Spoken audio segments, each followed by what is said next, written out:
Assalamualaikum warahmatullahi wabarakatuh. Pada kesempatan kali ini, saya akan mempresentasikan proposal saya yang berjudul Analisis Strategi Penjualan terhadap Perkembangan Jumlah Konsumen pada Toko Pecah Belah Sinar Tembesi di Simpang 3, Kelurahan Pasar Muara Tembesi.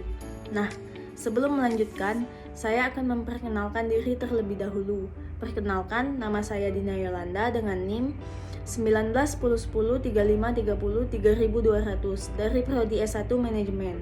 Adapun pokok bahasan dalam presentasi ini yaitu pada bagian bab 1 terdapat bagian pendahuluan yang terdiri atas latar belakang penelitian, masalah penelitian, tujuan penelitian serta kerangka pemikiran. Nah, langsung saja pada bagian pendahuluan ini peneliti dalam menulis proposal dilatar belakangi oleh berbagai masalah. Yang pertama, faktor yang mempengaruhi peningkatan volume penjualan. Untuk menemukan strategi penjualan yang tepat, kamu perlu mempertimbangkan banyak hal. Strategi yang salah malah akan membuatmu mengalami kerugian. Kerugian yang dimaksud bukan hanya kerugian uang saja, tetapi waktu, tenaga, dan pikiran juga. Strategi penjualan adalah cara dalam memperoleh pendapatan penjualan yang disusun berdasarkan kekuatan, keunggulan, pengaruh yang dimiliki perusahaan atau seseorang. Selanjutnya, diubah ke dalam rencana yang bisa dilakukan untuk mencari konsumen baru ataupun mengembangkan konsumen yang ada. Sederhananya, strategi penjualan adalah aktivitas terencana yang bertujuan meningkatkan volume penjualan produk, baik itu barang ataupun jasa. Kita lanjut, masalah yang kedua adalah penjual menghadapi persaingan yang sangat ketat di era saat ini. Masalah yang ketiga, teknik dan kemampuan dalam suatu pemasaran dikatakan sebagai kunci keberhasilan dari penjualan. Teknik dan kemampuan dalam suatu pemasaran boleh dikatakan sebagai kunci keberhasilan dari penjualan suatu produk setelah Anda memastikan produk Anda memiliki kualitas yang baik. Ciptakanlah teknik pemasaran yang baik dengan didukung oleh strategi pemasaran yang efektif. Peneliti juga membuat masalah penelitian. Yang pertama, apa itu pemasaran, serta apa saja jenis-jenisnya. Yang kedua, apa yang dimaksud dengan konsep pemasaran, serta jenis-jenisnya. Yang ketiga, apa itu strategi pemasaran. Yang keempat, yang dimaksud strategi penjualan adalah, serta bagaimana perkembangan jumlah konsumen pada toko Sinar Tembesi. Nah, berdasarkan masalah penelitian yang sudah saya paparkan tadi, tujuan penelitian ini adalah untuk mengetahui pemasaran serta jenis-jenisnya, untuk mengetahui konsep pemasaran serta jenis-jenisnya, untuk mengetahui strategi pemasaran, untuk mengetahui strategi penjualan serta perkembangan jumlah konsumen pada toko Sinar Tembesi. Adapun kerangka pemikiran yang terdapat di dalam penelitian ini yaitu bisa dilihat pada slide. Secara parsial, X1 dan X2 berpengaruh terhadap Y, yang artinya strategi penjualan pada toko pecah belah Sinar Tembesi mempengaruhi perkembangan jumlah konsumen.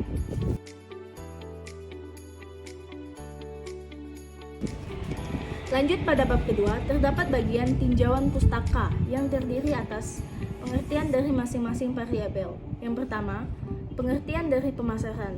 Inti dari pemasaran atau marketing adalah mengidentifikasi dan memenuhi kebutuhan manusia dan sosial. Salah satu definisi yang baik dan singkat dari pemasaran adalah memenuhi kebutuhan dengan cara yang menguntungkan. American Marketing Association menawarkan definisi formal berikut: pemasaran adalah suatu fungsi, organisasi, dan serangkaian proses untuk menciptakan, mengkonsumsikan, dan memberikan nilai kepada pelanggan, dan untuk mengelola hubungan pelanggan dengan cara yang menguntungkan organisasi dan pemangku kepentingan. Dua jenis-jenis pemasaran. Yang pertama, word of mouth marketing. Yang kedua, public relation marketing. Yang ketiga, relationship marketing. Yang keempat, digital marketing. Yang kelima, branding. Yang keenam, iklan siaran. Dan yang ketujuh, multi-level marketing. Selanjutnya, konsep pemasaran. Pengertian konsep pemasaran. Konsep pemasaran mulai muncul pada tahun 1950-an, yang berbeda dengan tiga konsep sebelumnya. Konsep produksi, produk, dan penjualan lebih fokus pada siapa yang akan membeli produk perusahaan. Sementara konsep pemasaran berpikir sebaliknya, yakni produk apa yang tepat dijual kepada konsumennya. Sehingga konsumen ini dinamai sebagai customer centered concept. Konsep pemasaran beranggapan kunci meraih tujuan organisasi adalah menjadi yang paling efektif dalam menciptakan, menyampaikan, dan mengkomunikasikan nilai superior kepada pasar sasaran dibanding dengan para kompetitornya.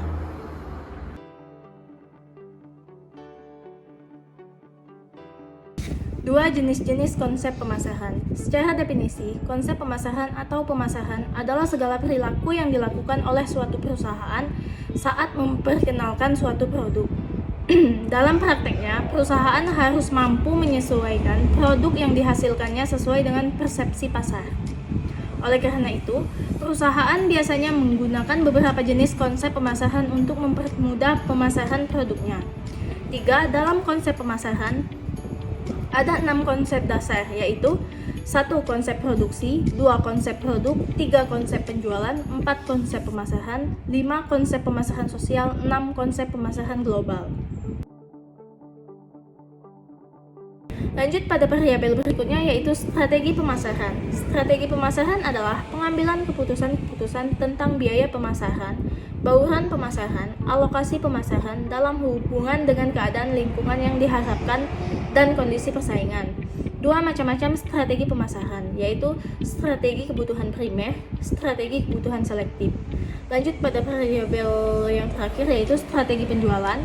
Strategi penjualan adalah cara dalam memperoleh pendapatan penjualan yang disusun berdasarkan kekuatan, keunggulan, pengaruh yang dimiliki perusahaan atau seseorang. Selanjutnya diubah ke dalam rencana yang bisa dilakukan untuk mencari konsumen baru ataupun mengembangkan konsumen yang ada. Sederhananya, strategi penjualan adalah aktivitas terencana yang bertujuan meningkatkan volume penjualan produk, baik itu barang ataupun jasa. Beberapa hal lain yang perlu diperhatikan dalam menyusun strategi penjualan diantaranya. Yang pertama, perhatikan target pasar. Konsumen merupakan salah satu faktor penting keberhasilan sebuah usaha. Namun pada strategi penjualan, target pasar juga memiliki peran yang cukup sentral. Target pasar harus jelas dan realistis agar mudah diraih. Jika bulan ini penjualan produk stagnan, maka buatlah target yang tidak terlalu tinggi agar masuk akal. Yang B, pertahankan kualitas produk. Salah satu faktor yang menyebabkan gagalnya strategi penjualan produk adalah kualitas produk yang mengalami penurunan. Hal ini tidak hanya berlaku jika produk yang Anda jual adalah makanan atau minuman saja. Produk jasa pun juga bisa mengalami kegagalan penjualan jika kualitas layanan mulai menurun. Yang C, tentukan tim yang memiliki passion. Ketika melakukan penjualan produk, sumber daya manusia sangat berperan dalam meningkatkan daya beli konsumen. Mampu melakukan komunikasi dengan baik adalah salah satu contoh passion yang harus dimiliki oleh sales. Yang D, perhatikan aktivitas sales. Sekali lagi, sales memiliki peranan penting dalam strategi penjualan produk. Sebagai pemilik usaha, Anda berhak mengetahui aktivitas sales dalam melakukan penjualan. Yang E, budget yang sesuai anggaran. Dana merupakan salah satu faktor yang penting ketika menyusun strategi penjualan. F, lakukan promosi untuk branding. Salah satu strategi penjualan yang harus dilakukan oleh pemilik usaha adalah promosi untuk meningkatkan brand reputasi. Yang G, evaluasi strategi secara berkala. Bongkar pasang strategi merupakan hal yang wajar dilakukan dalam menjalankan usaha. Selanjutnya kita akan masuk pada bab ketiga, yaitu bagian metode penelitian. Yang pertama, jenis penelitian. Untuk jenis penelitian ini digunakan pendekatan kualitatif dengan jenis penelitian deskriptif.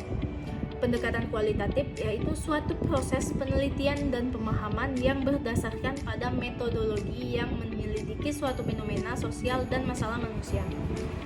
Mulai yang 2018. Nah, jenis penelitian yang akan peneliti lakukan adalah jenis penelitian deskriptif. Penelitian deskriptif adalah penelitian yang akan digunakan untuk menggambarkan, menjelaskan, dan menjawab persoalan-persoalan dengan fenomena dan peristiwa yang terjadi saat ini. Lanjut untuk jenis dan sumber data. Data yang digunakan pada penelitian ini adalah data primer, yaitu data yang bersumber dari pengamatan langsung di lapangan. Selanjutnya, metode pengumpulan data adalah cara-cara yang dapat digunakan oleh peneliti untuk mengumpulkan data. Prosedur pengumpulan data dapat juga diartikan sebagai suatu usaha sadar untuk mengumpulkan data yang diperlukan dan dilakukan secara sistematis dengan prosedur yang standar. Agar dalam penelitian ini dapat diperoleh data-data yang relevan, peneliti menggunakan beberapa metode pengumpulan data, yaitu yang pertama metode observasi, yang kedua metode wawancara mendalam, yang ketiga metode dokumentasi. Selanjutnya saya akan menjelaskan metode penelitian yang terakhir, yaitu metode analisa. Analisa data disebut juga pengolahan dan penafsiran data. Proses penelitian ini berbentuk siklus meliputi pengumpulan data, reduksi data, penyajian data, dan penarikan kesimpulan.